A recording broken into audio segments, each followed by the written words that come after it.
CTET की तैयारी करने वाले सभी साथियों का जेएसटी कैंपस 2.0 परिवार में स्वागत है। आज हम बात करने वाले हैं कि सीटेट का नोटिफिकेशन कब आने वाला है, कितने दिन और लगेंगे और क्या आ ही गया, क्या क्या है इसके बारे में सब कुछ जानेंगे आज हम। ठीक है, सबसे पहले हम बात करेंगे पेपर 1 और पेपर 2 के बारे में कि इसका सिलेबस चेंज हुआ है कि नहीं हुआ। देखो, सबसे पहले हम बता दें आप लोगों को कि इसका सिलेबस है वो चेंज नहीं हुआ है, मतलब आपका सिलेबस जो है वो सेम का सेम रहने वाला है। अच्छी बात है कि हमारा जो सिलेबस है वो सेम का सेम रहने वाला है। पेपर मोड है वो आपका ऑफलाइन ही होगा, ये सब क्लियर हो चुका है कि भाई आप लोगों का ऑनलाइन नहीं होने वाला जो सुन रहे थे, लेकिन अब आपका ऑफलाइन ही होगा, मतलब पहले जैसा ही होगा, यानी आपको ओएमआर सीट भरनी होगी। ठीक है भाई। टाइम ड्यूरेशन, टाइम की अगर हम बात करें तो टाइम आपका क्या है, 2.5 घंटे ही रहेगा, यानी 150 मिनट्स क्या है ना, जो पहले रहता था। यानी कि आपके 150 क्वेश्चन आते हैं और आपको 150 मिनट मिलते हैं, यानी कि एवरी क्वेश्चन के लिए आपको 1 मिनट मिलता है, यानी जो सफिशिएंट काफी टाइम है आप लोगों के लिए। ठीक है, यहाँ पर बात क्लियर हो गई। टोटल मार्क्स कितना है, 150 का आएगा और हमारे टोटल क्वेश्चन कितने रहते हैं, 150 ही रहते हैं। ठीक है भाई। दूसरी हम बात कर लेते हैं नेगेटिव मार्किंग की कि भाई इसमें नेगेटिव मार्किंग होगी कि नहीं होगी। तो इसमें कोई नेगेटिव मार्किंग नहीं है, आप लोग आराम से सीटेट को दे सकते हो बड़े अच्छे तरीके से, नो नेगेटिव मार्किंग। ठीक है।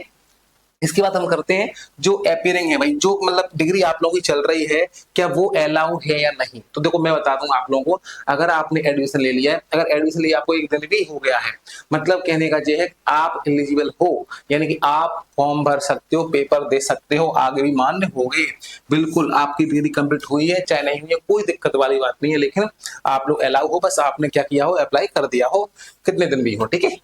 बात करते हैं डीएड बीएड वगैरह, बीएड वगैरह क्या है, ये सब फॉर्म भर सकते हैं, बस इतना ध्यान रखना है कि पेपर 1 के लिए प्राइमरी के लिए उसमें क्या है, अपन बीएड अलाउड नहीं है, बाकी आप पेपर 1 2 में दोनों में आप ये सब भर सकते हैं। ठीक है भाई, ये सब बात तो ये हो गई। अब बात हम थोड़ी सी कर लेते हैं कि भाई इसके नोटिफिकेशन कब तक आने वाला है। देखो नोटिफिकेशन लगभग आने ही वाला है, मुश्किल से 2-4 दिन के अंदर आ जाएगा। ठीक है, यानी कि सितंबर के फर्स्ट वीक में आपका नोटिफिकेशन देखने को मिल जाएगा। ठीक है भाई, और इसके फॉर्म भरा जाएंगे।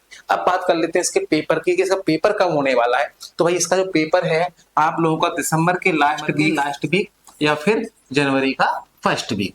ठीक है, ये आपको ध्यान रखना है कि इसमें आपका पेपर हर हाल में हो जाएगा भाई। ठीक है, तो आप लोग अगर किसी सेंट्रल जॉब करना चाहते हो, सेंट्रल टीचर बनना चाहते हो, केवीएस, नवोदय विद्यालय, डीएसपी, कोई से भी एग्जाम में आप बनना चाहते हो, तो सीटेट आपके लिए बेस्ट है और आपको इसको निकालने में कोई दिक्कत वाली बात नहीं, बहुत सिंपल पेपर आता है, 2 महीने में भी आप आराम से निकाल सकते हो। ठीक है भाई, क्योंकि सब चीजें वो ही है, सब चीजें पुरानी है। ठीक है, अब हम बात करते हैं कि भाई कि कितना क्या पढ़ना है हमको। देखो सिलेबस के साथ में आपको सबको पता है कि भाई इसमें क्या क्या आता है, तो सबको पता है कि पेपर 1 में आपकी सीडीपी आती है 30 मार्क्स की, ईवीएस आता है, मैथ्स लैंग्वेज 1 लैंग्वेज 2 आपकी जो भी है वो 30 मार्क्स के आपके आते हैं। ठीक है, और इसमें क्या रहता है 15+15 का टारगेट, यानी कि 15 सब्जेक्ट रहता है, 15 आपकी पेडागोजी रहती है, हर सब्जेक्ट में आपका यही है 15+15। ठीक है, यानी पेडागोजी लगभग आपको देखा जाए तो सेम ही रहती है, अगर आपने एक की अच्छी कर ली तो लगभग आपको सब में कंसेप्ट वो ही लगना है। ठीक है भाई, तो पेडागोजी पे ज्यादा ध्यान दें क्योंकि पेडागोजी लगभग 90% आपकी आती है इसमें। ठीक है,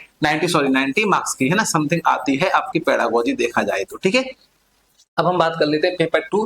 पेपर 2 में अगर हम बात करें तो पेपर 2 में देखो 3 सब्जेक्ट तो आपके कॉमन ही है, कोई दिक्कत वाली बात नहीं है। ठीक है, आप इसको भी फॉर्म भरिए, इसको भी दीजिए, है ना, क्योंकि सीडीपी आपकी 30 नंबर की वही आती है, लैंग्वेज 1 2 आपकी रहती है, बस आपका जो 60 नंबर का ईवीएस आपका हट जाता है और यहाँ पर क्या हो जाता है आपका मेन सब्जेक्ट हो जाता है, यानी कि आपका जो मेन सब्जेक्ट है, मैथ्स है तो मैथ साइंस आएगा आपका। ठीक है, आपका जो भी हिंदी है तो हिंदी ज्यादा आएगी, मतलब कुल मिला के कहने का ये है कि आपका मेन सब्जेक्ट यहाँ पर जुड़ जाएगा। ठीक है, सोशल साइंस है जो भी आपका सब्जेक्ट है ना।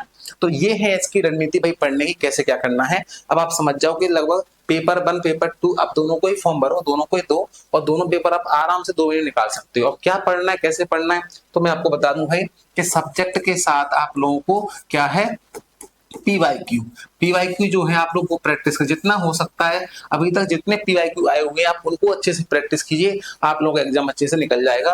दूसरी बात आपकी क्या करनी है, पेपर 1 के लिए 3 to 5 जो एनसीईआरटी है आप वो अच्छे से कर लीजिए बस। ठीक है, तो ये सब चीजें आप लोग कर लेते हैं तो आपका सीटेट एग्जाम आराम से निकल जाएगा और सबके लिए ऑल द बेस्ट। जल्दी ही नोटिफिकेशन आने वाला है, बस 2-4 दिन के अंदर। ठीक है, ऑल द बेस्ट।